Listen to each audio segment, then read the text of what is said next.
And welcome back, fellow football fanatics, to another College Football with Sam live show. Yesterday was an off day, celebrated my 23rd birthday with my family, and also used it as an off day because from really here until probably next Tuesday, we're not going to have a full off day here. It's going to be all college football, it's going to be all rivalry week. It's going to be really exciting and impressive stuff here. I also don't feel all that well for whatever reason. Don't know what it is, but we have a few topics on deck here talking about USC versus Oregon, Washington versus Oregon, Michigan, Ohio State, obviously, Nebraska, Iowa, um, Indiana versus Purdue, Texas versus Texas A&M. A lot of different stuff today.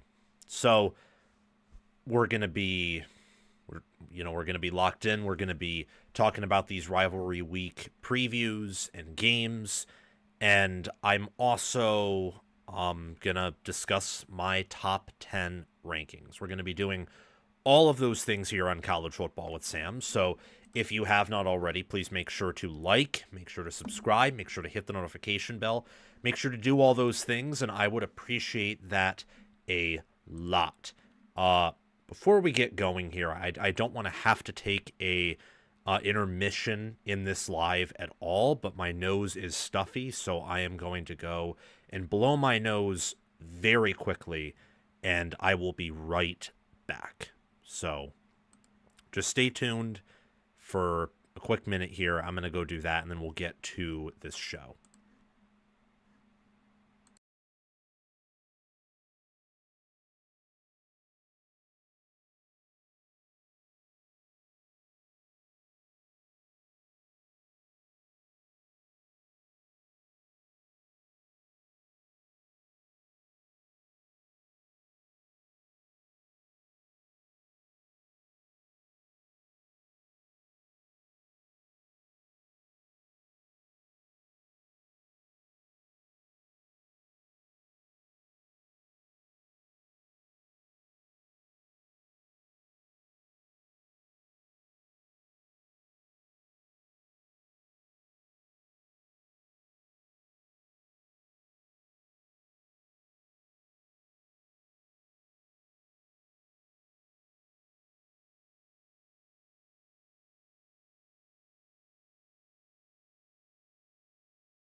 And we're back.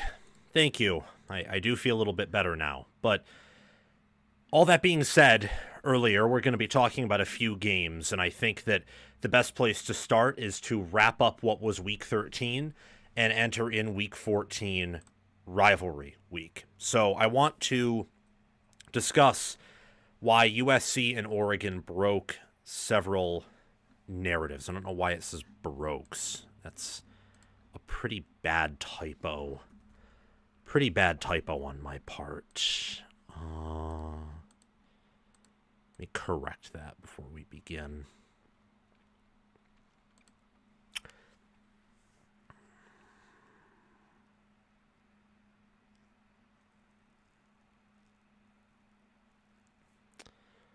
Oh.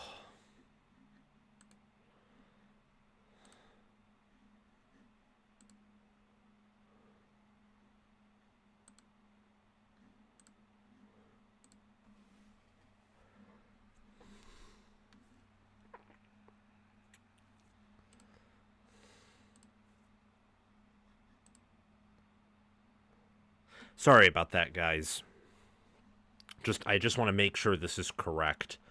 for the segment and for the conversation. So I'm going to correct it, and then we'll be able to start.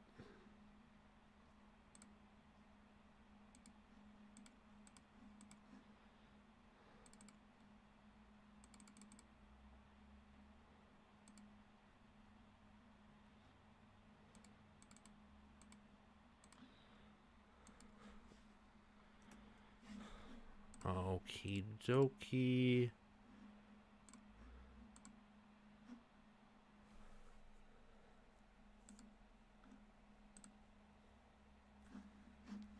Yep. All right. Now it's fixed. USC versus Oregon broke several narratives about the Trojans and the Ducks.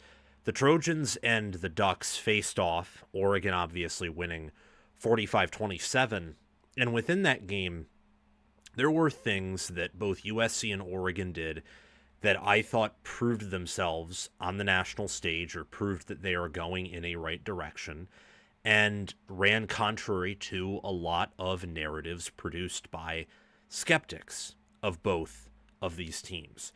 USC versus Oregon shot down plenty of narratives from people who were skeptical about the Trojans and about the Ducks and the direction that both of these programs are heading and their ceiling and potential as it relates to college football. Let's go through them one by one here.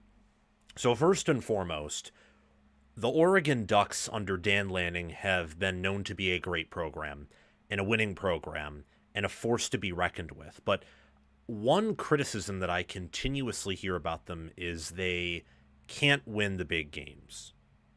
That's the new thing surrounding Oregon that started a little bit in 2023 when they lost to Washington twice, was temporarily dismissed last year after they beat Ohio State and then Penn State. But after that Rose Bowl game, and with the history of Penn State and James Franklin, it was kind of reintroduced. And then it was temporarily disproven when they beat Penn State on the road. And then when Indiana beat them, it just kind of the ebbs and flows of Dan Lanning not being able to win the big one. Well, this is another game where when you look at the metrics, Lanning has won another matchup in which his opponent is top 10 in FPI. So from my perspective, Dan Lanning can win big games. He's not as incompetent as Franklin. USC did technically fall to 11th in FPI after that matchup, but for much of the year, they've been inside the top 10. And entering this game, they were 10th in FPI. And the Ducks controlled them. They won the success rate battle by a pretty wide margin, pretty substantially. They won the rushing attack. Their air attack was more consistent and efficient. And they had fewer special teams blunders, and overall were the better team, the deeper team, the bigger team, the more athletic team. They were the better team overall in a variety of ways, and that is compared to a USC team who is not where they want to be, but is heading in the right direction and is certainly improved from where they were last season. Another narrative that was broken, Oregon being a team that is finesse, that is all about the quick game and screens and running a spread option, whatever you want to call it. And yet this year it's changed. They're running a little bit more of a pro-style offense in a sense, while retaining some concepts from the Oregon of old. Stein's done a really good job. The offense can operate out of a variety of different, formations, different concepts. They're good all across the board when healthy. And even when not healthy, they are great at running the ball. They're great at getting it to their tight ends, the football. But the defense of this team is really undervalued. I know Brandon Finney didn't play all that well. I know that USC was able to score 27 points and move the football in Oregon a bit. But Oregon also came up with key stops and key turnovers. And overall, I think played all right. Personally thought they did a better job on defense with hindsight with the day to think about it than Notre Dame's defense did against USC. And Notre Dame's defense is now rising to be in the top 10 of ESPN's efficiency metrics, where Oregon is inside of the top 5. So Oregon can play defense here, forcing several stops, earning 2 turnovers. They held the Trojans to around 2 yards per carry. Just an incredible effort by Dan Lanning and Tosh Lupoy on that defensive side of the ball, and Chris Hampton and Tony Tuioti, the defensive line coach. This is one of the most athletic and talented and disciplined defenses in the sport right now.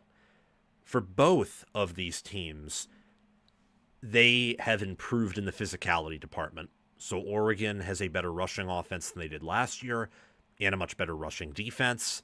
USC, I think, is better in both of those categories than they were last year. And that's not all that matters for physicality. That's where most people go. That's where a lot of people start. That's where I started.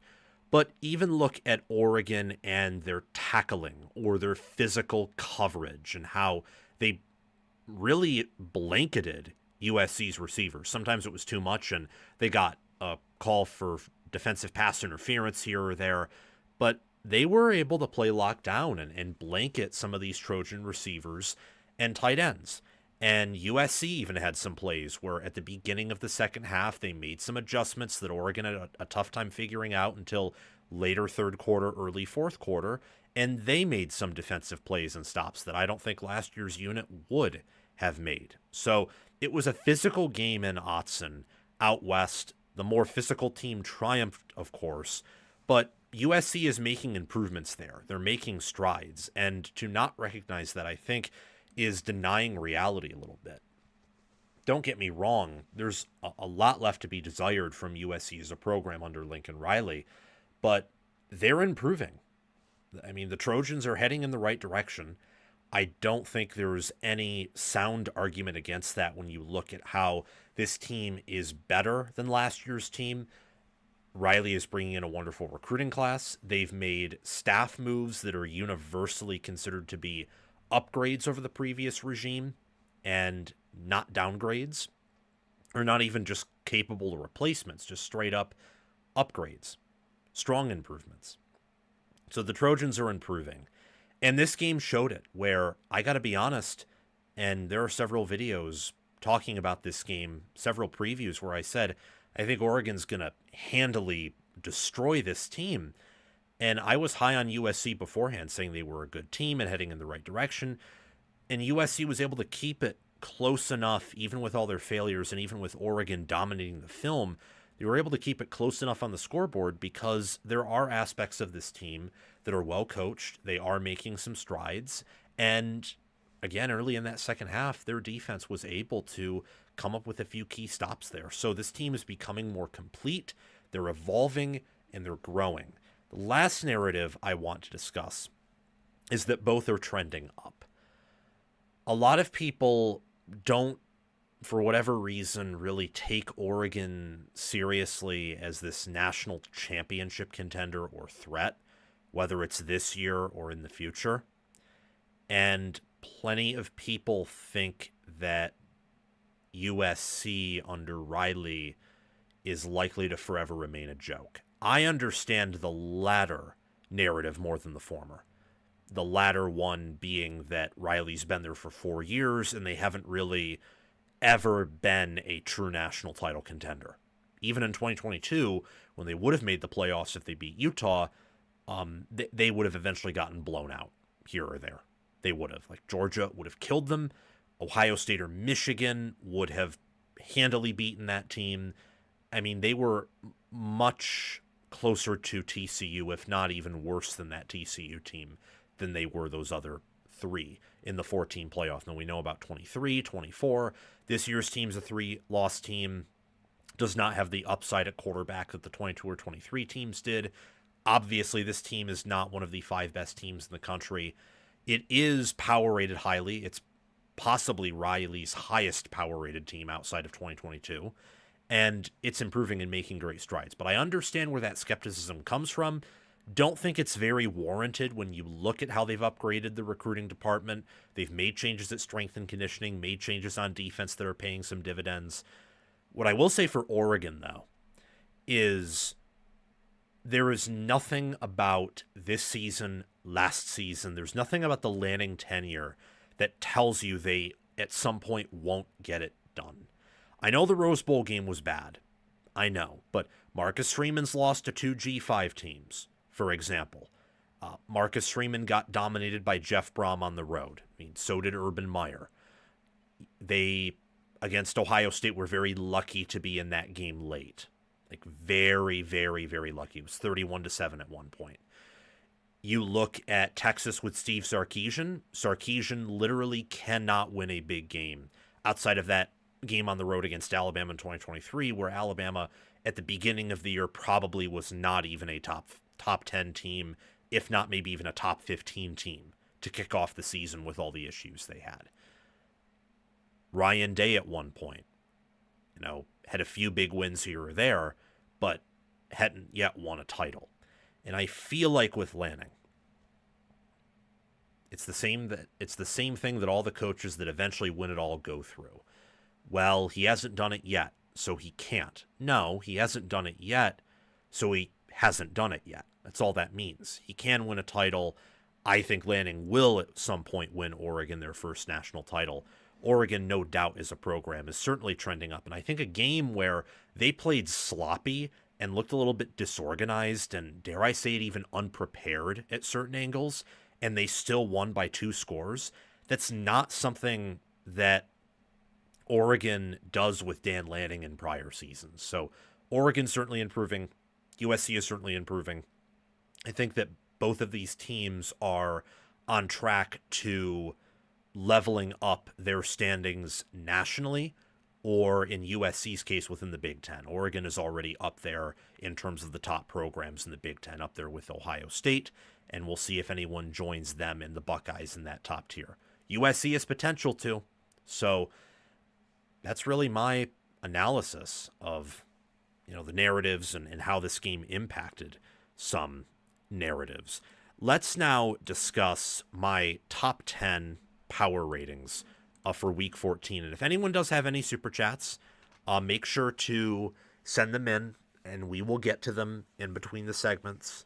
That's the only way I'm going to be able to have time to answer any questions that you guys have, because I want to get through this. And then I have a show with Garrison on the Ohio State Voice of College Football show tonight, that being at 7:30. So be there, please, if you don't have anything going on at that point. Here are my top 10 teams from a power ratings perspective entering rivalry week. College football's best week is here. And here are my top 10 teams as of this week. That's a very weird way of phrasing it, but I'm focused on the fact that my whole right side of my face is shooting up in pain. I don't completely know why that is. I think I know. So let me redo that introduction. Here are my top 10 college football teams entering rivalry week of the 2025 season. Rivalry week is the best week in college football. We get clean old-fashioned hate. We get the Lone Star Showdown. We get the game, the Iron Bowl. There's so much to love about this sacred weekend in college football. And as of this week, my top 10 starts off with Miami at number 10. Miami's 9-2, 10th ranked in, 10th rated. My apologies. 10th rated. 10th rated in my top 10. And I raised Miami up into my top 10 because I think that their defense is showing signs of improvement. They're showing signs of life. I like Miami's defense. I love its front. I think its secondary is a little bit vulnerable. Their trench play is good. And Carson Beck seems to have made some strides from where he was in October. The Miami Hurricanes are at least one of the 15 best teams in football. I would say they're bordering on one of the 10 best teams in football. So that's why I have them at number 10. At 9th, I have Utah. Utah is also 9-2. They fell a spot from 8th because of their near disastrous loss to Kansas State at home. I don't exactly know what happened in that game other than Kansas State's straight line speed and power up front were enough to move Utah's defense all around the field. That's why the final score was 51-47 Utah. Utah showed character in that game. They showed fight. They have one of the nation's most productive offenses. For the first time in a while, I think I can say that Morgan Scaley's defense is a bit of a paper tiger. It feels like that after the Kansas State game. And remember that Cincinnati was able to gain plenty of yards on them on the ground and even through the air. They just couldn't turn that into scores. And Utah's offense got so many points on the board that Cincinnati had to change their style of play.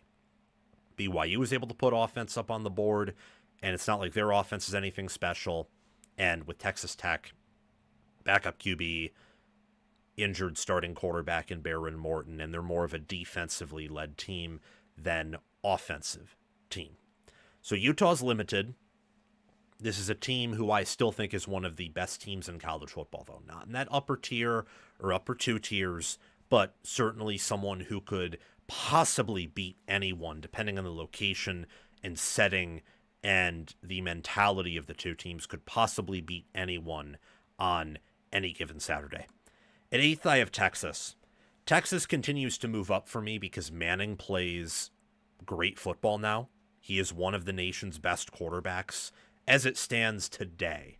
Not on a holistic view, but looking at the here and the now, just the here and now, he's one of the nation's best quarterbacks. He's out of his head. He's playing well. He's put the offense on his back a little bit because they still cannot figure out how to run the football. Defensively, I'm a bit concerned with that secondary and that backfield, but linebacker and the D-line and the pass rushers in that front is still one of the best, if not maybe the best, in college football. So one of the better defenses in the sport, an offense that is certainly trending up, a solid special teams unit, and a top 5 talent roster. I think Texas is one of the better teams in the nation. The shame of it is, because of their 8-3 record, because of some issues they had to start the year that cost them potential wins over Ohio State and Florida, they are not going to the college football playoff. I can say that even if they do beat Texas A&M this Saturday, it would take so much chaos and probably such a beatdown of A&M, and those two things combined is so much that goes their way to where I think it's unlikely and improbable for them to reach the CFP. At 7th, I have Notre Dame. Notre Dame stands at 9-2. I was tempted to raise them because power ratings are even higher on them after scoring 70 points on Syracuse. But Syracuse is also starting, their third or fourth string quarterback who can't throw a forward pass. And Syracuse is an awful team that sort of looked like, based on some things I saw, that they've quit on the season. So I'm keeping Notre Dame at 7th.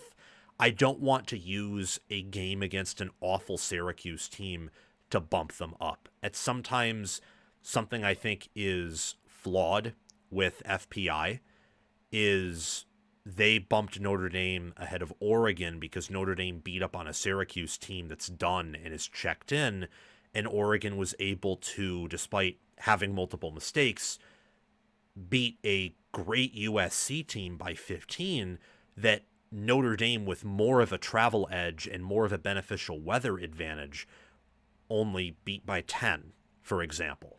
So, not saying Oregon's definitely better than Notre Dame, but I'm also saying this game shouldn't move anyone's needle for Notre Dame. Like, if you weren't convinced that they were a top 4 team or even top 3 team before this game, you shouldn't be convinced after it. You just shouldn't, because Syracuse is an insignificant team. Regardless, I do think that Notre Dame is one of these teams that can win it all. I talked about it last week. I think everyone from 7th on up can win it all if they get in. And that's what I think right now. If Texas were somehow able to get in, I would re-add them back to the list after what they did to Arkansas. I know it's just Arkansas, but Arkansas is a much more talented team and better than Syracuse. And with how good Manning has looked, that is something to keep in mind. But I do not think Texas is going to reach the playoffs. I don't think they would win it all. I wouldn't pick them to if they did, but they might have that potential. At 6th, we have Texas Tech. So 10-1. They are going to beat West Virginia this Saturday. They're going to advance to the Big 12 title game. And unless BYU loses to UCF, they'll probably blow BYU out and either get the 5 seed or get a first-round bye. That's probably what's going to happen to Texas Tech. Their D-line is the best in America. Their offensive line is pretty solid. Brycen Moore, when healthy, is good. They have a great rushing attack, ground game. I love their potential and the idea of them playing many of these offensive lines in the college football playoff for the top teams and honestly wrecking most of them or destroying most of them. I think this defensive line's that good because David Bailey and Romello Height and Lee Hunter are NFL players who are either talented out of high school or, if not, they've certainly shown that they were undervalued coming out of high school and that they weren't evaluated properly. Like, they have the appropriate measurables, the appropriate size, the speed, the twitch, the pass rush skills. It's a lethal defensive line. And then you got Jacob Rodriguez at linebacker, who is possibly the best linebacker in college football. It's incredible watching this defense, which is number 1 in ESPN's efficiency. I think it's number 1 in adjusted expected points added per play as well, opponent adjusted. So they, in my mind, can certainly win it all and are one of the best teams in the country. Not quite in Tier 1A. They are in Tier 1B along with Notre Dame and Alabama. 9-2, beat up on Eastern Illinois. Don't have much to say about Alabama outside of the fact that their defense is one of the best in America. Their passing attack, when Simpson doesn't turn it over, is one of the best in America. And they are one of the most battle-tested teams in the country. So in this top 10, we have 2 tiers, kind of really 3 tiers, but one of the tiers is closer to the other than it is to the third one. The third tier is Tier 2. That's Texas, Utah, and Miami. The second tier is Tier 1B. That's Alabama, Texas Tech, and Notre Dame. And starting off Tier 1A, we have Oregon, who beat USC. They didn't beat USC by as much as I thought they would.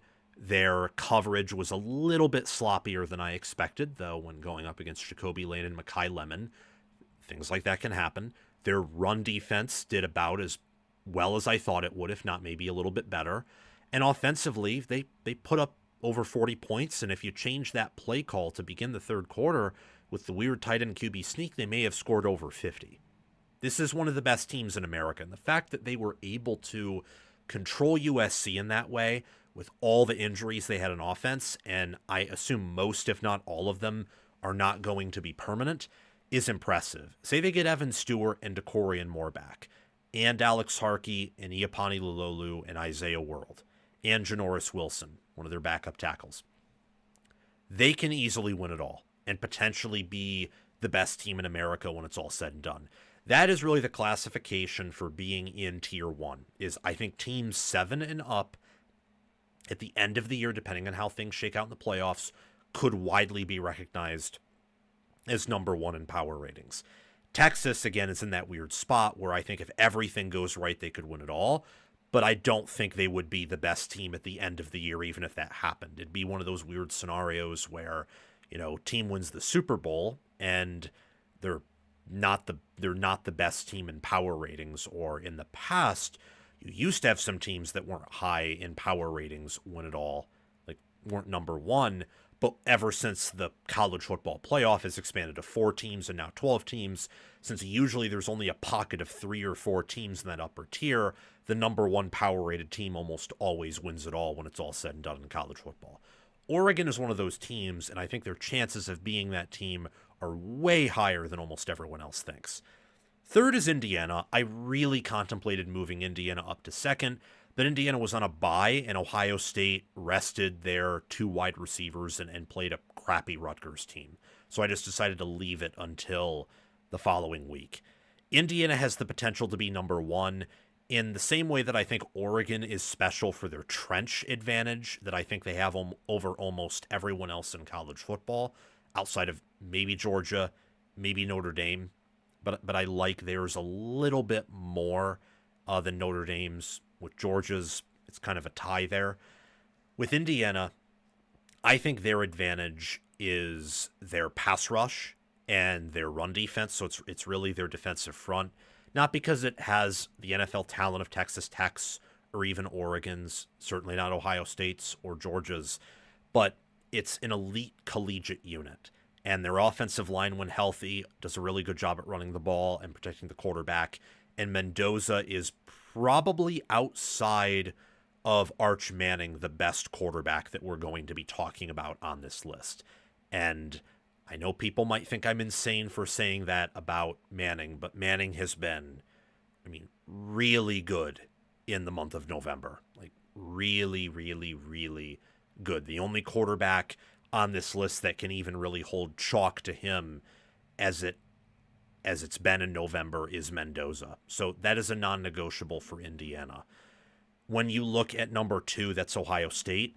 Their non-negotiables, their top 2 wide receivers, and Caleb Downs. They have the most first-round talent as of this draft cycle and next year's draft cycle on the roster. They have the most first-round talent. That is their non-negotiable. I do think that Jeremiah Smith and Carnell Tate will be healthy for the playoffs. They'll probably be healthy for the Michigan game as well. Not really concerned about that. I'm not. And they were number 2 last week. So I didn't just demote them now. I demoted them last week after Georgia's win over Texas that I thought was extremely impressive.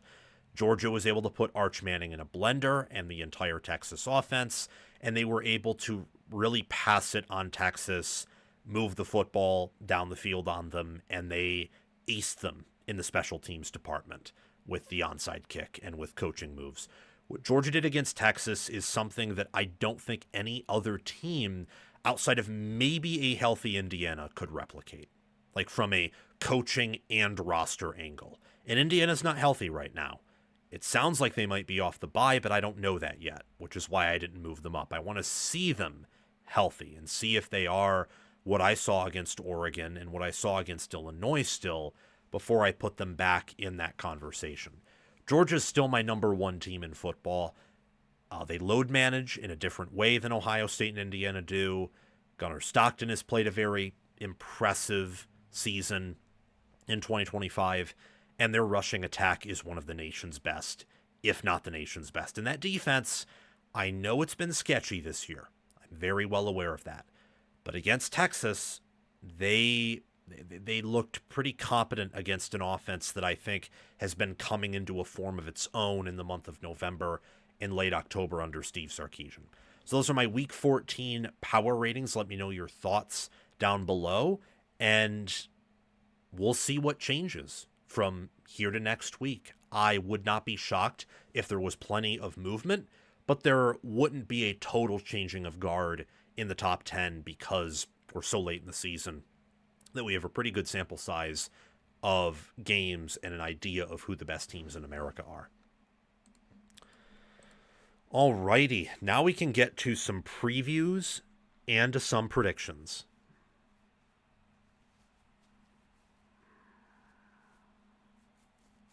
Yeah, and I do not have, I don't have A&M in my top 10. That's something I probably should have mentioned in that segment, but I'm disoriented.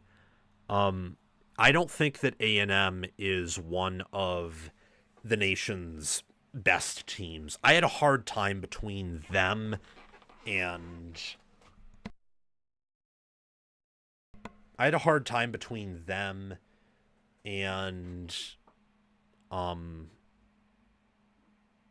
do I put it? I had a hard time between them and Texas A&M. Texas A&M and Miami. That was my cutoff. That, like, where one of them's going to have to be left out, the other will be 10th, and I sided with Miami. I think Miami's defense is better, and I think that their offense, while it doesn't have the same ceiling, probably has a higher floor given what I saw from that A&M game against South Carolina. Like, that game really scared me, if I'm being honest. Like, that did scare me. So, yeah, that's for what it's worth. My top 10. Oh my gosh. Why isn't Illinois in your top 10 ahead of Oregon? So I made a video about this, and I think I'm going to revisit it on my tier list of insanity. But Bald Father Betts bringing up the historic blunder by CBS in the preseason about how apparently Illinois was power rated higher than Oregon, and I just that is so insane. That's so crazy. Chip Patterson from the Cover 3 podcast was on that panel, and I can't believe he didn't offer like an ounce of pushback in that segment. So Oregon is 4th in FPI with a 24.4 rating. Illinois is 32nd with a 9.2 rating. In efficiency, Oregon is 4th, and Illinois is 28th. Neutral field, Oregon would be favored by probably like 14.5, 15.5, 16.5, 17.5. And I imagine that at any number, you'd probably see sharps take Oregon in a heartbeat. I would, because Illinois can't scale against certain teams, as we saw against Indiana, as we saw against Ohio State. And the only reason they played Ohio State competitively was some garbage time touchdowns, and the way Ohio State likes to play football allows smaller teams to have the opportunity to hang around with them a bit. The Oregon style of play is not exactly that, where, you know, if you're at least when healthy, where is Illinois? Hoosier Films, let me react to your super chat.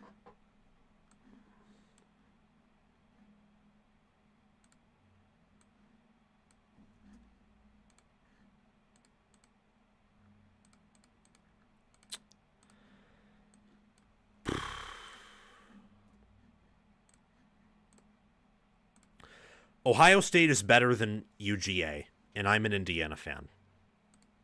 I mean, the power ratings would agree with you. Like, Ohio State is, according to FPI, 6.5 points better than Georgia. In terms of strength of record, Ohio State is 3rd, Georgia's 4th. Ohio State's 1st in game control, Georgia is 13th. According to efficiency, Ohio State is 1st, and Georgia is 7th. When you look at game on paper, Ohio State is 1st in adjusted EPA per play. Georgia is 21st. So I would agree with you in like a baseline foundational way. Ohio State's better than Georgia. But I think that for some of these power ratings, you have to have a human element to these things. So one of my favorite examples is actually last year, where Texas was power rated ahead of Ohio State for like the entire year until after the semifinals, when Ohio State beat Texas, and then Ohio State passed Texas in power ratings. You have to factor in the human element and strength of schedule and style of play and all these different things.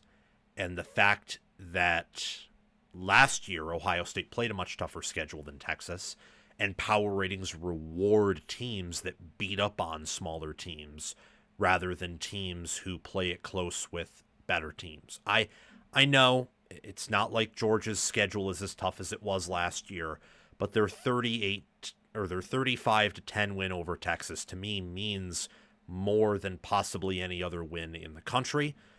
I know that they played Florida competitively, and Florida is 3-8, but you have to understand the nuance that Florida entering that game hadn't quit yet, and they had a good roster.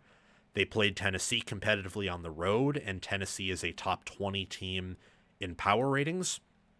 I mean, look, Ohio State, they have blown out teams left and right. They blew out Penn State, who's 19th in FPI, and have handily defeated everyone else. Their only close win of the year is to a Texas team that is 12th in FPI. Ohio State, according to FPI, is like 9.9 points better than them. Neutral field. It's contrarian a bit. It's not what the common consensus is. But I do think that Georgia is a team that is improving and is peaking at the right time. and has figured some things out defensively. And as for Ohio State, I'm just kind of waiting for the confirmation of how good of a team they are. I know that they're top 4. I know that they're top 5. I happen to have them at 2 and have had them for number 1 most of the year. But are they going to go from dominating their weak regular season schedule to then, I don't know, dominating in the playoffs? Like, that would require making a pretty big leap. And we haven't seen them make a leap from game 1 to game 11. We've seen them make improvements in some areas. Their defense, I'd say, is better, and efficiency would track with that. Julian Sayin is better. The offense is better. But it's not like they are multiple touchdowns better than their week 1 selves. They're not. Georgia might be. So that's kind of my approach that I'm taking. And it's not indefensible. I'm probably not doing the best job given my state defending that placement. But that win over Texas, I think, is the second most impressive win in football, and the difference between Georgia and the team who earned the most impressive win in football, Indiana on the road over Oregon, is that Indiana right now is beaten up and they're not quite the same team they were against Oregon. Georgia is the same team they were against Texas. They've had their own injuries, they've had their own adversity, but they came out in November and won a game by 25 points against a team that is top 15 at the very worst and top 10 at the best. So that's my feelings behind all that. You're free to disagree. You're free to agree, for sure. Oh my gosh. My head's killing me. So I think I hate to do it, but I think I am going to take a little bit of a break here and get a glass of water. So I'm going to do that. Thank you again, Hoosier Films, for the $2 super chat. I really appreciate it. I will see you guys very shortly. Be right back.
Oh, there we go.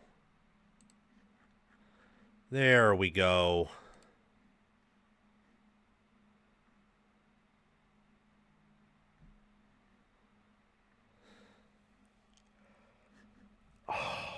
Yeah, my head. Don't know what it is, guys, but we're gonna fight on and get through. We're gonna get through these previews. Um, we're gonna get through these previews in a timely fashion here. First off, want to talk about Iowa and Nebraska. We're gonna do the Friday games, then move into the Saturday games. The Iowa Hawkeyes travel to play. Wait, hold on.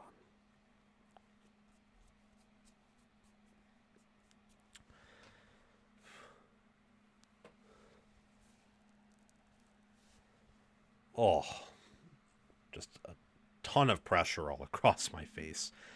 And that's probably the pressure that TJ Lateef is going to be facing on Saturday. Rivalry week is finally here, and we have the Iowa Hawkeyes traveling to the Nebraska Cornhuskers. This annual rivalry full of hatred, full of disgust, full of one-sided dominance by the Iowa Hawkeyes, with a chance for Nebraska to break the streak, to end the cycle, and to cap off year 3 of the Matt Rule era with a win, kicks off this Friday, this Black Friday, at noon Eastern time. This will be broadcast on CBS. It'll be a lovely 32 degrees Fahrenheit, the freezing point of water, but there won't be any precipitation. It looks like it's going to be partly cloudy. Both 7-4 teams. Iowa, though, with a 5-3 conference record, and Nebraska with a 4-4 conference record. Iowa travels to Nebraska favored by 5.5 points, and the winner of this game will receive the cherished and prized Heroes Trophy. Let's take a look, first things first, at Iowa and the season they've had thus far. So the Iowa Hawkeyes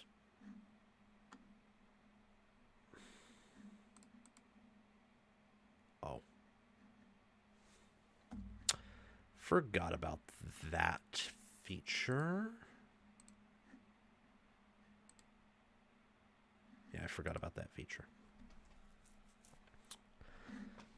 Let's take a look at the Iowa Hawkeyes and the season they've had thus far. So Iowa, standing at 7-4, 5-3, all 4 of their losses have come by 1 score. They've actually come by a combined 15 points.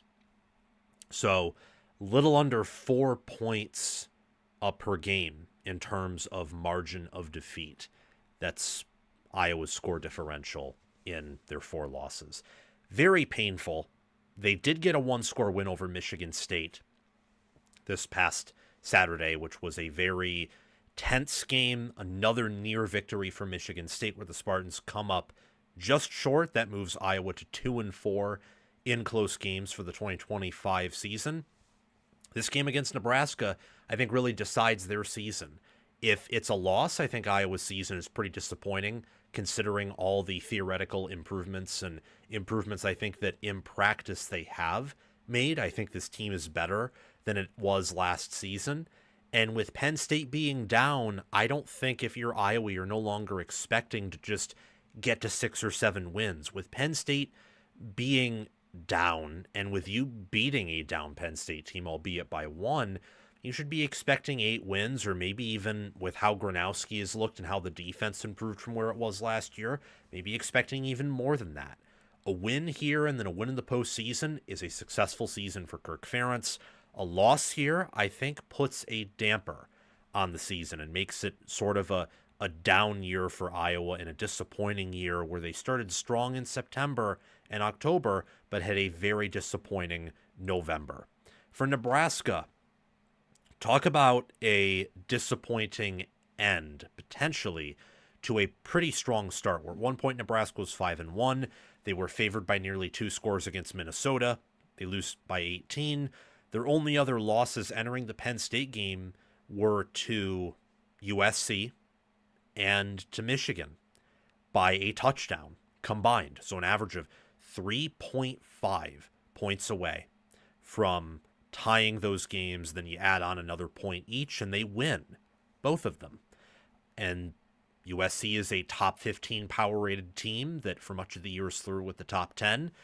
Michigan is a top 20, top 15 power-rated team. There were moments in both of those games where Nebraska could have won or taken control, and eventually that could have led to a win. But instead, they sit here at 7-4, 4-4 in Big Ten play. No matter what, they've improved their regular season win total from where it was last year. But losing to Penn State by 27 points and losing to Minnesota by 18 points is pretty disheartening. Minnesota's a bad football team. Penn State's good, but with a bad record. And Penn State's not really mentally very tough or the best coach team in the world. They are mentally tougher than they were under Franklin, for sure, especially where Franklin was at this year. But they still have a lot of work to do before becoming a great team and showing that they are still a great program, as they've been historically. The way they handily beat Nebraska is not a program-defining loss for Nebraska. I still think that Matt Rule is going to bring Nebraska to great places and get them to consistently be in that playoff conversation. But it was certainly a reality check as to how much this team has improved compared to his previous two Nebraska teams. Still showing linear improvement, but the trend line is pretty similar. It's a slight improvement every year. This team hasn't taken a big jump from where they were last year, but they have improved, and that's valuable. A win over Iowa, though, with the backup quarterback in TJ Lateef, and then if you beat Iowa, maybe you win the bowl game too. Winning 8 regular season games or 9 games overall, either or, that would be a very impressive year 3 for Nebraska, especially with that context of winning a rivalry game, hoisting that rivalry trophy, putting that in the trophy case. That would be an impactful, possibly career-defining win and season-defining win for Matt Rule in Nebraska. As while Iowa's not ranked inside of the top 25, I personally am going to treat them like a top 25 team, as they are rated inside the top 25 of FPI and power rated there. For key players and statistics to pay attention to, I want to bring you Iowa's top 10 defense in points allowed per play, allowing 0.253 points per play. Phil Parker has done a phenomenal job improving Iowa's secondary, making sure they're still good at preventing explosive runs, and that they do a good enough job getting to the quarterback on blitzes to force timely turnovers or punts and stall out offenses. Their offense is top 40 in points per play. Part of that special teams touchdowns, and pick sixes actually count there too. But believe me, this Hawkeye offense is better than anything we've seen from Iowa since 2020 or 2019. For Nebraska, the offense has really taken a hit ever since Raiola left with an injury, and hopefully he heals up and he'll be even better next year when he's going to be Nebraska's starting quarterback still. The defense for the Cornhuskers is a very weak and almost pathetic unit when you know how to run the football and when you have a really good offensive line and tough running backs, and having a quarterback that can at least play at a competent level to play off of that only makes matters worse. That's why they're 71st in points allowed per play and well outside the top 25 in ESPN's efficiency for defense. For Iowa, key players to pay attention to: tackles Jennings Dunker and Trevor Locke, and guard Bo Steffens, center Logan Jones. On defense, safety Xavier Nwapka, cornerbacks TJ Hall and Zach Lutmer, and Deshaun Lee. Lutmer, I think, is technically their nickel. You look at Iowa's defensive line: Ethan Herkett, Max Llewellyn, Aaron Graves. Pay attention to them. How does Iowa's secondary, which loves to play man ball, loves to try to get as close to interfering with the passer without committing a pass interference penalty, how do they go up against Isaiah Hunter, Dane Key, and Ja'Cory Barney Jr. for Nebraska? And for Nebraska, I don't think TJ Lateef is a very impactful player. I think if Nebraska wins this game, it's going to have to be through Emmett Johnson, the running back, and then Dane Key and Isaiah Hunter at wide receiver, with Lateef doing just enough to not be a reason why Nebraska loses. But he is not going to be a huge reason by himself without a supporting cast. for why Nebraska can win or will win. Pay attention to Elijah Judy, their nose tackle, their nose guard. So the nose tackle is who lines up over the center, usually. I'm curious to see how he does, and I imagine it's not going to be very well, but maybe I'm wrong, against one of the best centers in the game, Logan Jones. And then Deshaun Singleton, Sear Wright, Andrew Marshall, some of the Cornhusker defensive backs. How do they perform in this game? I think that for the first time in a minute here, that Iowa actually has the quarterback advantage. Now, bear with me. I know a lot of these statistics actually go TJ Latif's way, but I've seen Gronowski play in big games. Gronowski's played a tougher schedule. He's played tougher defenses. He has 7 passing touchdowns. I know he has 6 interceptions. That's not very good. But a 56 QBR, a 119 passer rating. Latif completes 70% of his throws and averages 9.2 yards per pass attempt. A lot of those have been screens or garbage time plays against Akron or Houston Christian or a really bad UCLA defense that Iowa hasn't had to play this year. His QBR is just a 59.4 and his pass rating is a 166.3, and it's falling quickly. Gronowski did much better against Penn State's defense. Much better than Nebraska's. Now, I know the timing of those games is very different, and that's certainly important. But Iowa here has the QB advantage. The numbers, I think, are lying to you a little bit. Just look at the completions versus attempts. We have a much larger sample size on Gronowski and who he is. Latif, we're still trying to wash away some of those inflated statistics against inferior competition, against a UCLA team that may have already quit and or just did not have the horses to keep up with Nebraska's offense when Latif finally was implemented into the game plan. Let's move on to some keys to the game, some areas of focus for both the Cornhuskers and the Hawkeyes. Number 1 is special teams. Which special teams unit plays at the highest level? Which kicker between Kyle Kunanen and Drew Stevens is more impactful, makes more field goals, is able to be used as a long-range weapon?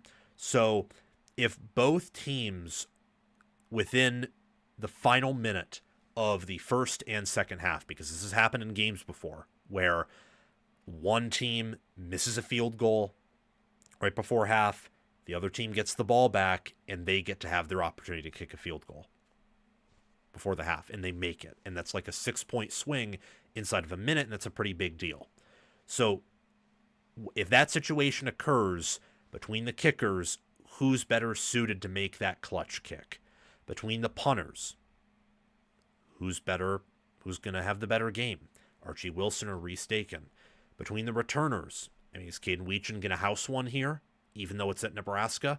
We'll have to see, but special teams for the first time in a while is pretty equivalent between the Cornhuskers and the Hawkeyes, so that makes it even more exciting to pay attention to and possibly even more of a deciding factor, since we don't know where it's going to go. Turnovers. Who wins the turnover battle?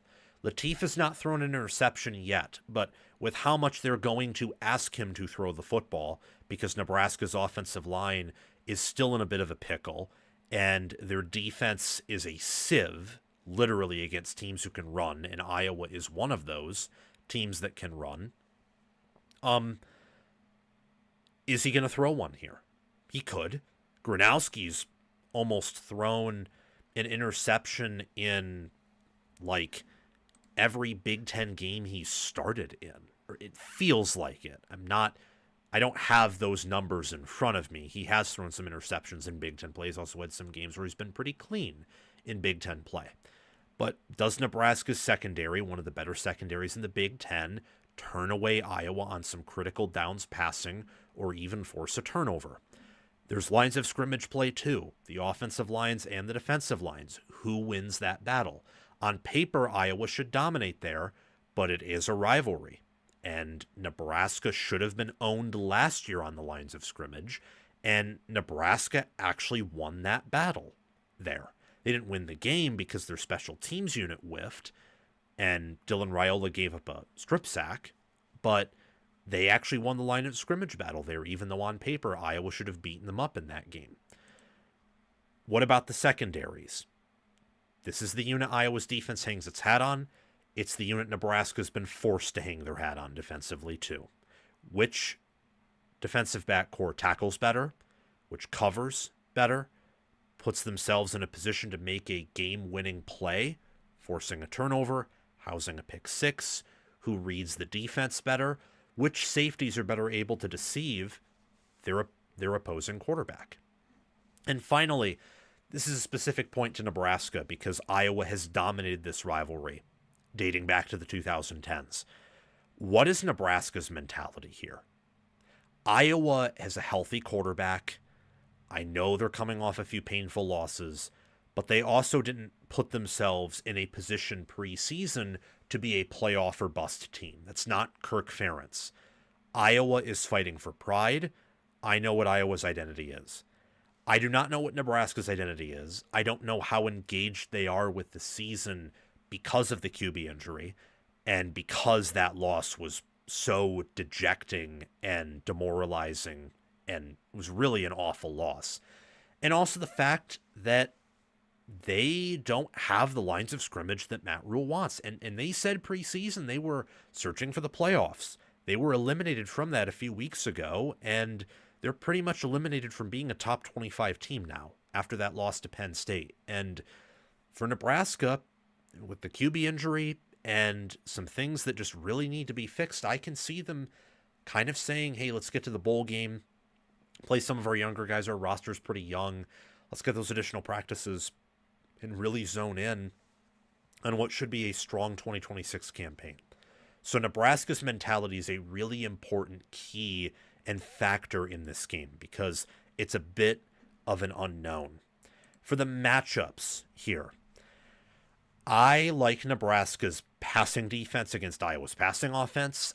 I actually see Nebraska holding Iowa to under 100 yards passing, which is usually pretty hard to do because it's easier for passing offenses to scale as long as they're not awful, and Iowa's is no longer awful. It's bad, but it's not awful.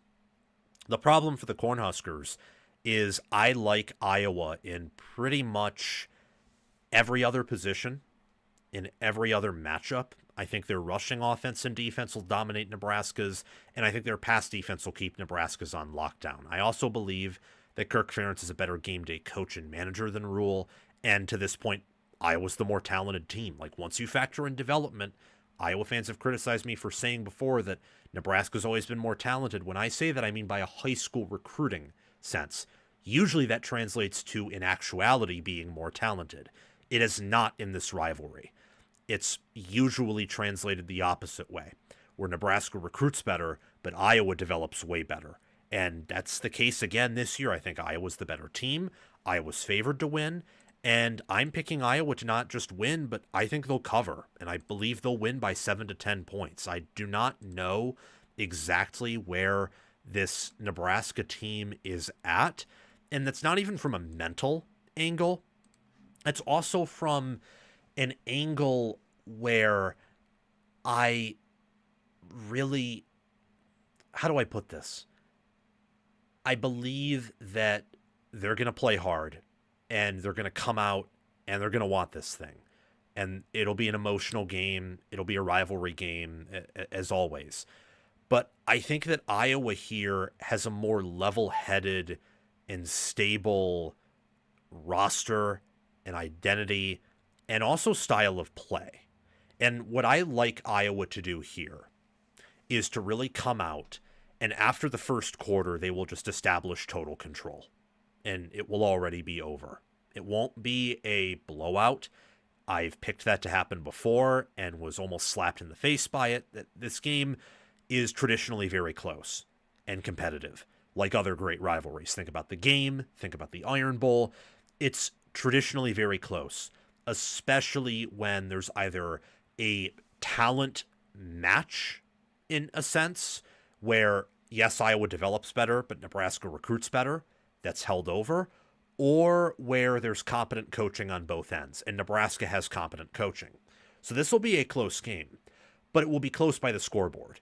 And I think Iowa will always lead by 1 to 2 scores here in the second half, and if not maybe second quarter moving forward.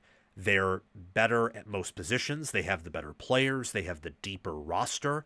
They have the better game day coach. And if Nebraska wins, would I be all that surprised? No, because it's going to be a close game by the scoreboard. And Iowa has shown that offensively they can still have some screw-ups. Nebraska's special teams are great. So there is that chance that they could win the special teams battle. And at that point, I think really anything can happen. But I'm confident that Iowa's going to win. If Nebraska ends up winning or pulling this off, it'd be a huge win for Matt Rule. And I wouldn't be shocked or surprised that it would happen, but I'm not picking that to happen, if that makes sense. Where on my confidence meter, I'm probably 8, 9, or even 10 out of 10 confident that Iowa's going to win. But because of the style Iowa plays, I won't be shocked at all if Nebraska wins. I'd be very impressed, don't get me wrong. Maybe a part of me would be like, oh, well, that's cool, or I didn't expect that. But it'd be more of the, oh, I was wrong surprise, not, whoa, what did I miss? If you know what I mean. So Iowa's going to win. I believe they're going to cover with that rushing offense. I think they'll run for 200. They could even run for 300 yards. It'll be somewhere in that range. They'll pass for under 100. Nebraska will pass for 150. I think Emmett Johnson will break off a long run or two, so they'll run for 100 to 150 when you take out the sacks. But Iowa will be in control for the entire 60 minutes of this game. And I want to talk about more games. I really do, but I don't feel good. So I'm going to save a lot of this for tomorrow because we are going to go live tomorrow. We usually don't, but I want to just because of all that we've missed out on from not going live Sunday. So also because this stream is shorter today due to how I've been feeling. So if I feel better tomorrow, we're going to go live tomorrow. But we're going to do Michigan and Ohio State. That's what we're going to do here. And then after that, we'll be done for this stream. We'll get to the Lone Star Showdown and everything else is what we'll get to. So just hold on a minute, guys. We gotta just move all this up. I really wanted to get to the Lone Star Showdown tonight, but if we get to that tomorrow morning, I think that's okay. Okay, now I just got to navigate everything because of the way I'm set up on OBS. It's not like once you move things after you've started the stream, it's kind of hard to move everything back into place. So okay, that's where I need to be. Yeah. I'm pretty convinced that Iowa wins this thing. Now, I won't be shocked. Like, honest to goodness, I will not be shocked here. Yeah, we're gonna do Indiana Purdue. You can if you look very, very closely, you can actually see some of the results of those games because I just skipped through them, but I don't think most people saw that. Anyway, we'll talk about them tomorrow. Hopefully in the morning, hopefully in the AM.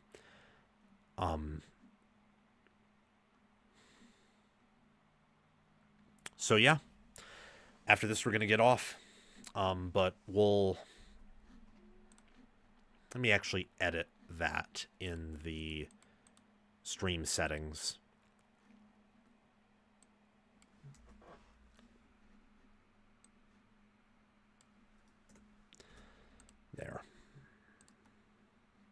There we go.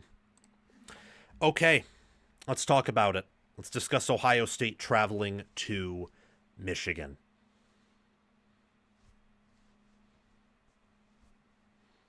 The greatest rivalry in all of sports is finally here, as the #1 Ohio State Buckeyes travel to play the 18th ranked Michigan Wolverines, now ranked 15th in the AP and Coaches Poll. Doesn't really matter, though. This is a situation where if Michigan wins because of the scope of the victory, there's a good chance they're in the playoffs, especially if other chaos happens, regardless of where they're ranked. They're 9-2, 7-1 in Big Ten play. They move on to 10-2 with a win over Ohio State. It'll be hard to keep them out. For Ohio State, at 11-0, 8-0, they are already in the playoffs. It is a guarantee that they're in, and definitely getting a home game, and probably a guarantee that they get the first round bye. What they are fighting for here is a trip to Indianapolis to win the Big Ten, which Day and the team have been, very public in saying they want to do, and would also earn Ohio State their first win over Michigan since 2019, and Ryan Day's second win over Michigan in his career as the Ohio State football head coach. The game, as always, it's going to be electric, it's going to be competitive, it's going to be physical, there's going to be anger. It's also going to be broadcast at noon Eastern time on Fox with Gus Johnson and Joel Klatt making the call. Honestly, wish we could have a change from that personally, but there's no point in lamenting about that for more than a few seconds and previewing and talking about this game. There's plenty more exciting things and epic things to discuss. Ohio State opened as a 12.5-point favorite last week, then reopened at 11.5, and then the line trickled down to 10.5, and at most places I think it's at 9.5 now in favor of Ohio State. So sharps are on Michigan at least to that -10 line, and then beyond that it feels like it's bouncing back more back and forth between 9.5, 10.5, with 10 being that sweet spot. We'll see where the line moves throughout the week. That could be an indication of some interesting things. I think this game's going to be competitive. That's where I will start. Me personally, and we'll talk about this at the end of the video when I reveal my prediction, of course, but I do think Michigan covers. I will come out and I will say that right now. I am 9 out of 10, 10 out of 10 confident that Michigan covers. Does that mean anything? Not really. Picking who wins or who loses matters much more than that. But I do think this will be a close game. And to start off and really talk about why, I think it's important to look at the favored team and the road team and the team that should win this game in Ohio State to provide some context behind that. Ohio State is undefeated. No duh. They're number one. They are power rated number one in most, if not all, metrics. They have one of the nation's best head coaches. They have a top-tier roster in football. And they have been a bowling ball, and they have marched and rolled through their schedule almost like it's nothing outside of that week one game against Texas, where Ohio State was in the lead for the entire game, but Texas outgained them and had multiple points where they could have won. Outside of that, Ohio State's been in total and absolute dominating control in their other 10 games. And again, they led or tied Texas for that entire matchup in week one. And that felt like yesterday. Now here we are, and it's the final week of the regular season. Then we get the playoffs, which is going to be exciting and huge for the channel. And then it will be the preseason, and before we know it, 2026 will be kicking off. Michigan is Ohio State's toughest opponent when you factor in where each team on Ohio State's schedule was when the Buckeyes played them. So Washington never had a great O-line. And when you don't have a great O-line, even before Matt Patricia got there, even before Jim Knowles got there, even when Kerry Coombs was their defensive coordinator, the only teams that would compete with them, like Oregon or Michigan or even Penn State and Nebraska, who didn't have great O-lines but had some NFL talent there, were teams that were talented enough on the lines of scrimmage to punch around with them. Washington was not that this year. And that's why Washington really folded over after Ohio State figured out offense. For Texas, Manning was in his own head in week one. Manning recently has improved in a vast way. Much better player than he was in week one. But in the first game of the year on the road against that defense, even outside of what Ohio State was doing, he didn't play well. He just did not. And everything was disjointed offensively, outside of occasionally the rushing attack. For Illinois, they're talent limited. Penn State was talent limited. And much like Texas, Ohio State got them at home. Michigan, it's on the road. It's in a stadium Ohio State's been to before, but incurred 2 losses in a row at. That's very, very rare if you know Ohio State and their history, not just for much of the 21st century, beating Michigan and dominating them in their own house, but just in general, they don't lose a lot. There aren't many, if any, stadiums where you can say that Ohio State has had a 2-game losing streak inside of when facing a certain team.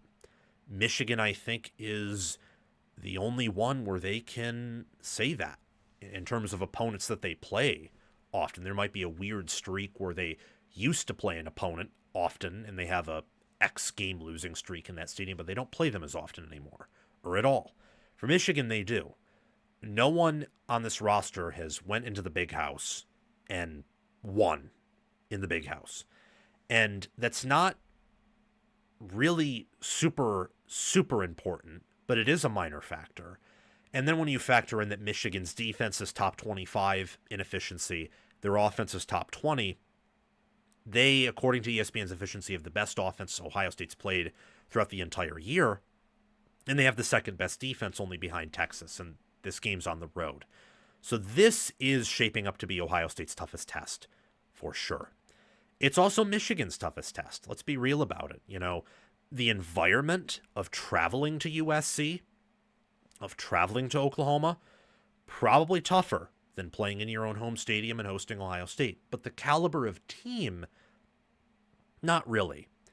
The only possibly comparable example might be USC coming off a bye with the way they executed offensively against Michigan. And even then, Ohio State's deeper, they're bigger, they're more physical, they're better coached. They're better than USC in just about every way. Same thing with Oklahoma, just about every way. This is the best team Michigan has played all year. Thankfully, they get them at home. If they had to play them on the road, Michigan would probably be a 3-score underdog instead of a 2-score underdog. For the Wolverines, this is the difference between missing the playoffs for sure and quite possibly making it. And depending on where you, if you do bet, and if you did bet Michigan's preseason win total, depending on whether you hit the over or the under. If you got Michigan's preseason win total at 8.5, then you've already hit the over. Michigan's had a pretty good year, all things considered so far. Yes, they've had some close wins. That is for sure. Yes, they've had some ugly losses. But being 9-2 and 7-1 and in a position to win that 10th game against your rival is pretty good when looking at some of the publications and what they had to say in the preseason about Michigan. Some were convinced Michigan was not a top 25 caliber team. That's already been proven wrong. Some were convinced that Michigan would be lucky to win, 7 or 8 games. It's been proven wrong. I mean, the same way that some were convinced that Ohio State would go 8-4, 9-3. I was lucky enough that right before the season started, I decided, they're not going to go 9-3. They'll go 10-2. Thank goodness, because now they're 11-1 and have already won more than 10 games, and they haven't even had to play Michigan yet.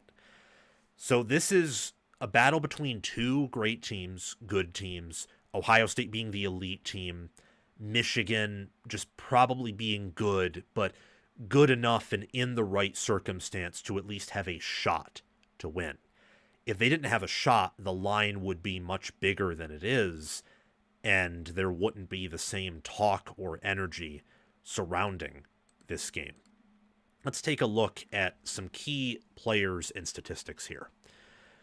Ohio State's offense is 9th in points per play. Their defense is 1st in points per play allowed. Michigan's offense is 39th in points per play. Defense is 12th in points per play allowed.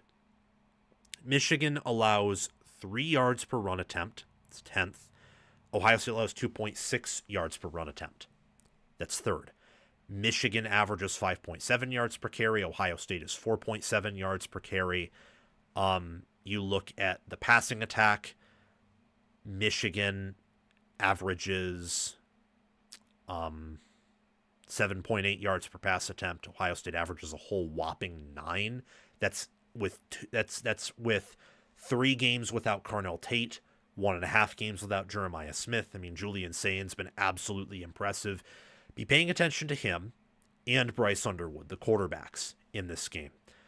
This is a more talented quarterback matchup than what we saw last year, than what we saw in 2023. I don't know if it's more talented than the 2022 quarterback matchup, but as of the 2020s, this could easily be the most talented matchup outside of next year when both come back between a Buckeye and Michigan quarterback from a traits and from a future NFL draft standpoint.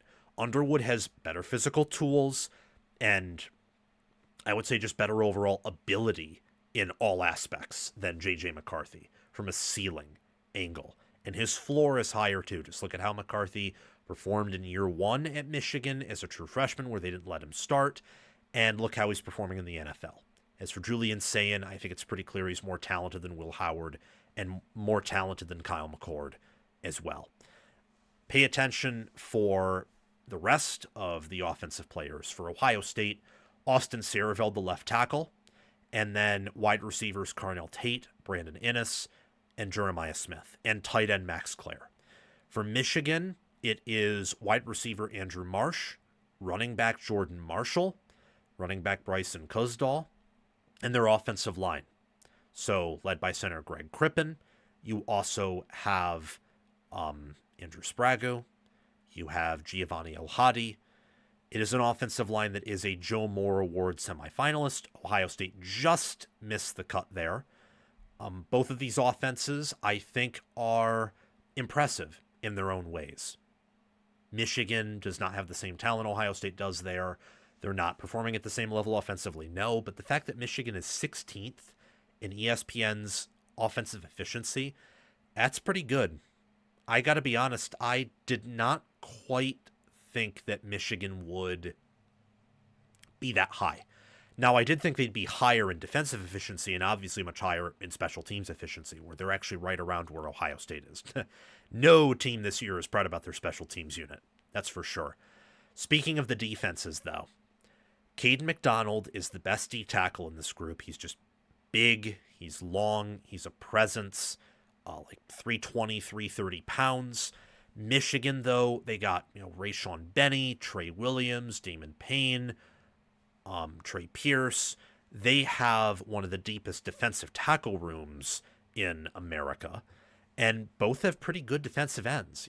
Derek Moore, Jayshon Barham, Caden Curry, and Kenyatta Jackson Jr.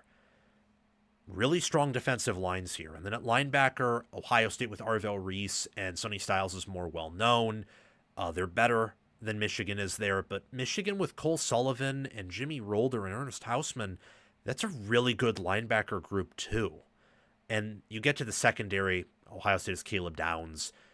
Rod Moore for Michigan has been out for a while, will be out for the season. Between Zeke Berry and Sanders and all that Michigan has in that defensive back group, the Metcalf brothers, they're going to have to make some improvements there if they are going to be able to limit Ohio State's offense, regardless of the direction Ryan Day and Brian Hartline go to attack this Michigan defense. Let's get to some takeaways surrounding this game, or some keys, rather. For whatever reason, I'm still acting as if it's Week 13 reactions. But, to a certain degree, these will be things that will be that will form my takeaways from this game, will be these keys to the matchup. So, first and foremost, we got quarterback play. Sayin, statistically, is by a mile better than Underwood.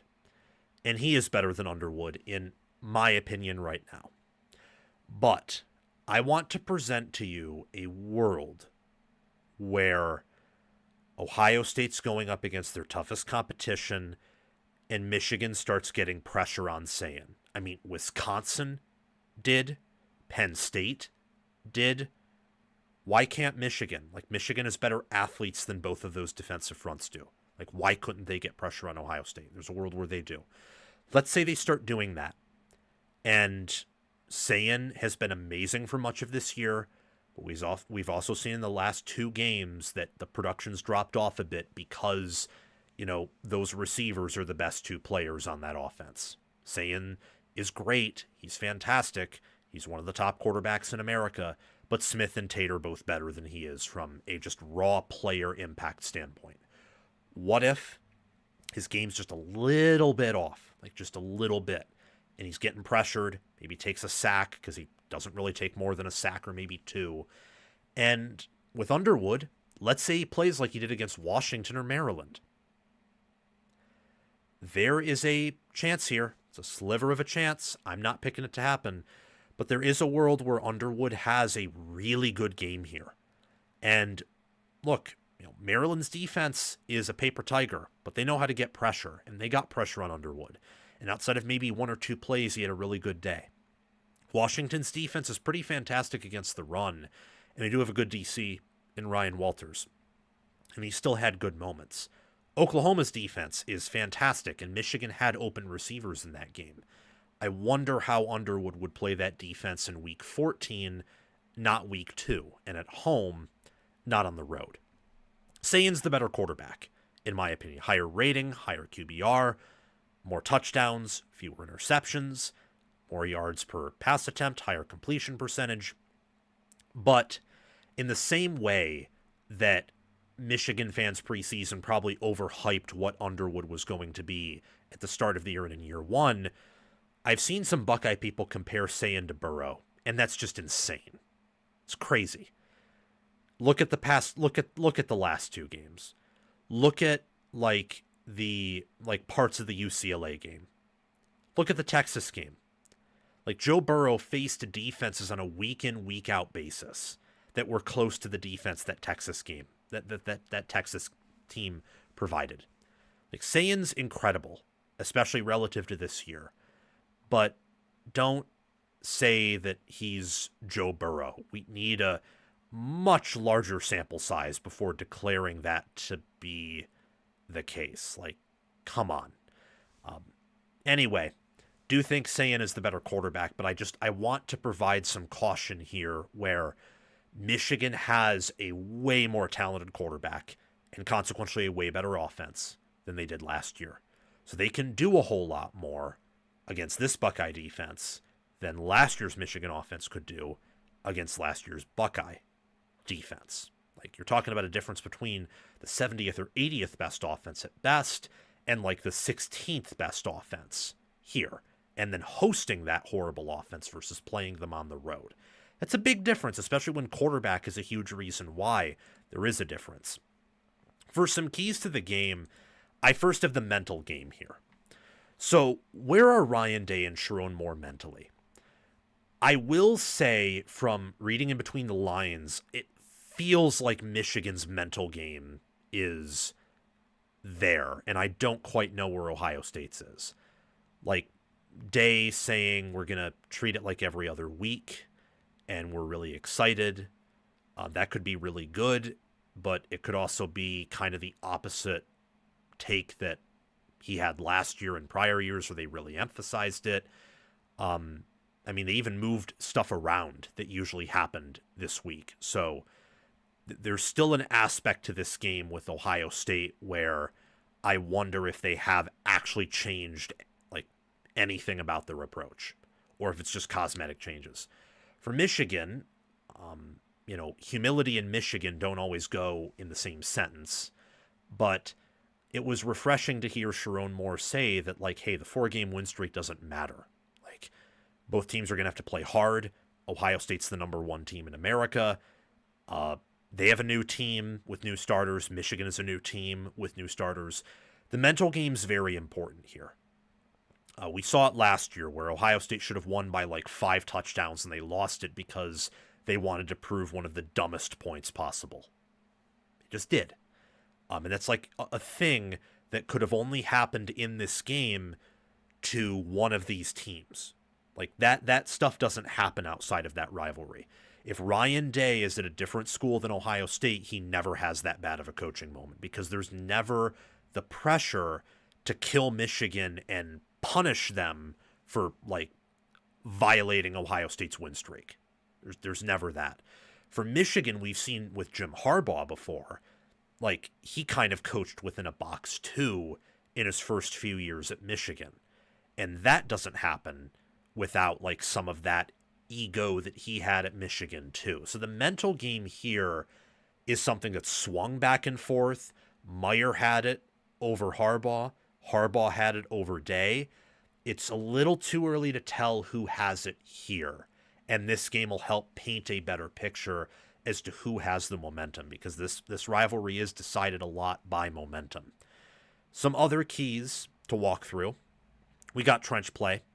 Trench play will still determine this game. Even if Ryan Day decides that he's going to make it about passing the football and getting it downfield and attacking downfield and passing to set up the run, if Michigan's able to stop the run with 4, well, then Ohio State, if they can still pass on Michigan, that won't matter that much. But let's say Michigan can get pressure with 4 or 5 and stop the run with 4 or 5. Then it may not matter all that much what Ohio State's offense does, and it comes down to the battle between Ohio State's defense and Michigan's offense. It's the same thing over there. Like, will Bryce Underwood have time to throw? Will Patricia have to come up with exotic blitzes? Or can he be exotic purely in coverage and, just get pressure with the minimal amount of guys he needs to send? And that way you get pressure, but you also get like a guaranteed blanket across the field. And will Michigan be able to run the football? I mean, Michigan has the best rushing offense by a wide margin that Ohio State's played so far this year. But I've been very impressed with Ohio State's run defense. I actually think their run defense is probably better than their pass defense. I think. And some of the success rate stuff, and I think when you adjust their defensive performance for the type of team they've played week in, week out, I would probably agree with that. I've seen more blown coverages or receivers get behind Ohio State's defenders in the backfield than I have potential holes be opened up against the Ohio State defensive front. So it's going to be a challenge for Michigan to be able to run the ball on a really impressive and tough physical Ohio State defensive front that is one of the best, if not the best, in the nation. Quarterback play. We touched on this earlier. So saying it's assumed, and rightfully so, that he's the better quarterback and he'll probably have the better day here. But what if he doesn't? I mean, what if Underwood is willing to run it 10 or 15 times and he has a performance through the air like he did against Northwestern or Maryland and Washington, and he maybe cuts down on like the turnover passes, which he didn't have many of those against Washington, like at all. And he only had, I think, 1, maybe 2 of them against Maryland. What if that happens? Like, I'm not picking it to happen because that's an extreme outcome. It would be an outlier to this point, but it's possible. If that happens and Michigan is able to move the ball a little bit on the ground and their defense continues to play the way it has in the run game, then Ohio State's going to have to put up offense. They're not going to be able to totally be in control based on what we've seen from them so far. So quarterback play is really important here. It always is in these big games. Maybe that's kind of redundant, but the reason I'm bringing it up here is while Ohio State has the defined quarterback advantage from what we know, there is a chance that on this given Saturday, Michigan has better quarterback play. And if that happens, that changes the dynamic by a pretty extreme margin and in a pretty big way. Styles make fights is another added part of this game that adds variance here. Ohio State people keep telling me that Day's playing with house money, that Day's a different coach. Maybe he is. But what I don't like about it is it always leads to this assumption that he's the next Nick Saban, the second coming, and that no one's going to beat him again. And that makes me believe a lot of this stuff is just propaganda. In the same way, I keep hearing from Michigan people that Michigan can win because Day is going to call a bad game again. And Michigan will always be in his head, and therefore will always call a bad game. Or, more importantly, that Michigan can just play the same style of defense they have against Ohio State in the past. Or run the football well like they did in 2021 or 2022 later in the game on them. And while there are some similarities, and both sides have some of those things right, like Day can evolve as a head coach, but also Michigan can still be in his head. Both things can actually be true at the same time, by the way. We don't know exactly what will happen here.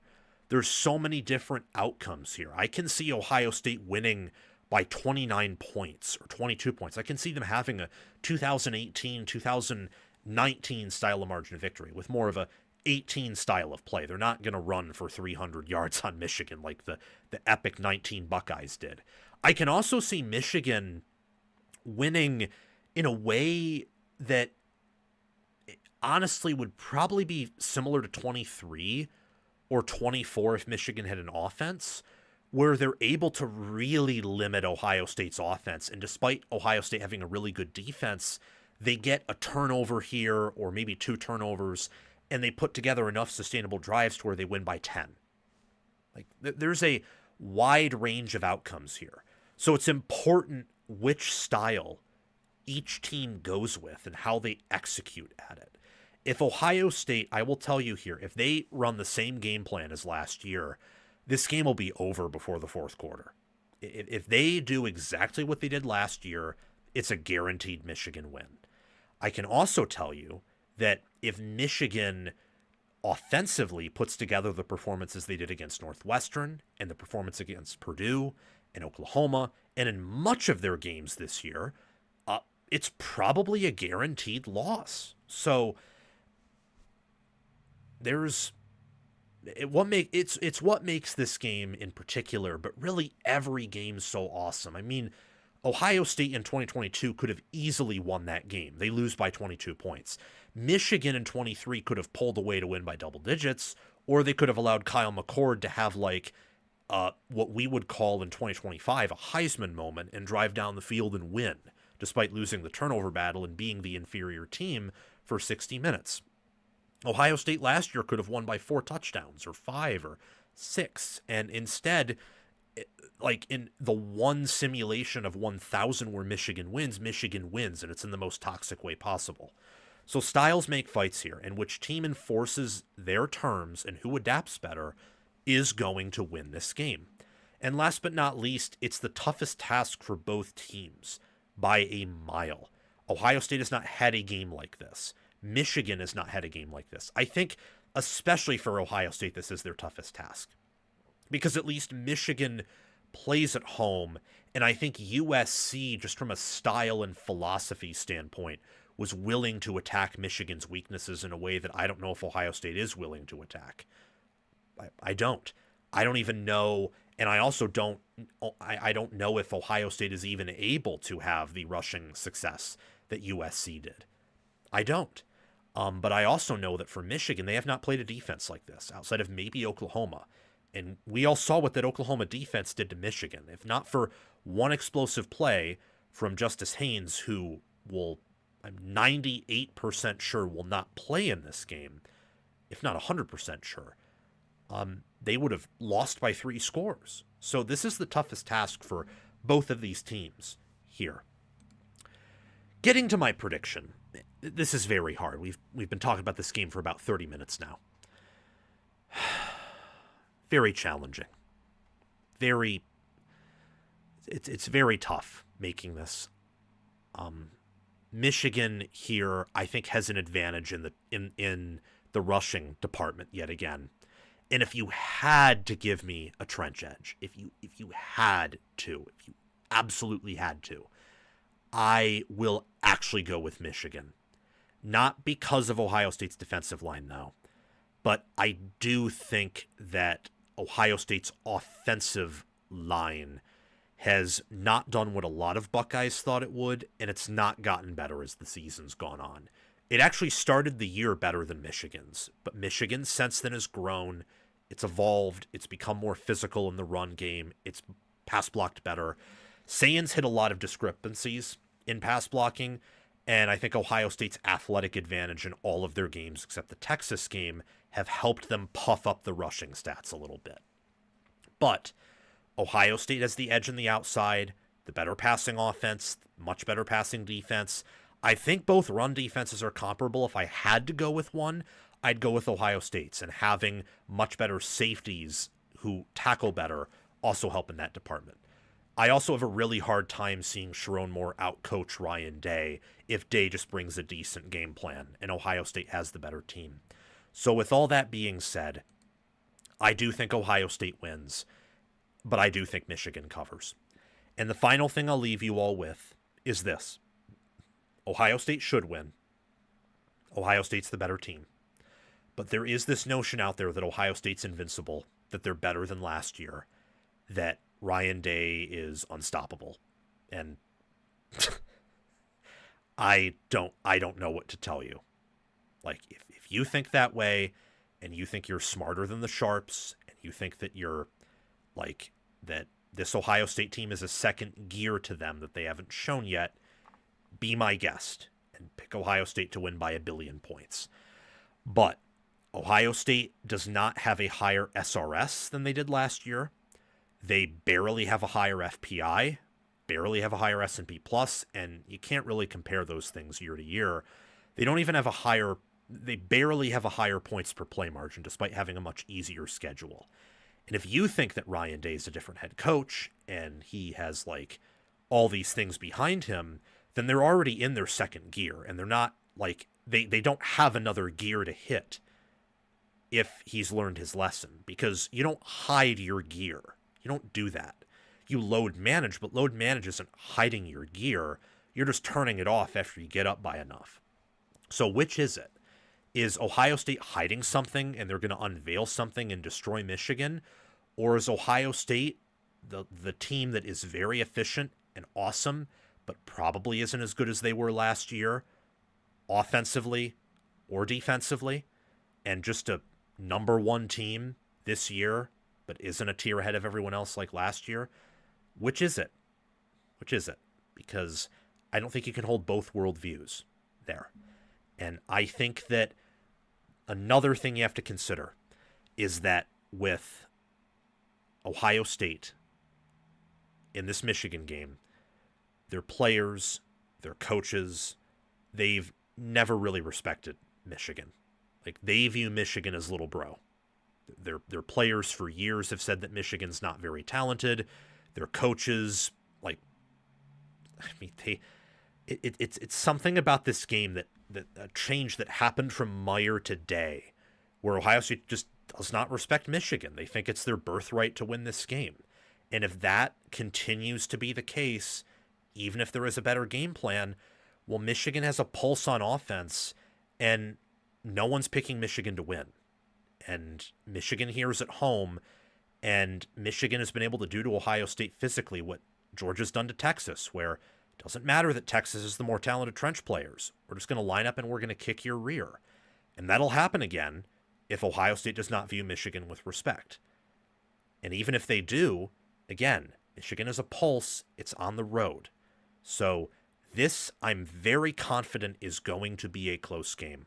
I'm going with Ohio State to win because, honestly, I cannot process Sharon Moore out-coaching Ryan Day. If it happens again, then God bless Sharon Moore. But I have a hard time seeing that happening. I have too much respect for Ryan Day and the Buckeyes to pick a loss here, given Ohio State's, like, more than a touchdown better neutral field, and they have a good enough defense to limit some of Michigan's improvements offensively. But if Michigan wins, I would not be shocked at all. In fact, my gut says Michigan will win. That's it for today. Didn't mean to cut off that recording abruptly, but I have to go on to Garrison show. He's probably expecting me and even maybe frustrated that I'm late. So yeah, I'm going to get going. All these segments will be out tonight. We'll be live tomorrow. I do feel better towards the end of the show. But yeah. Okay. Let's see. Sorry. I'm still disoriented, guys. But I'll see you all very soon. Have a fantastic day.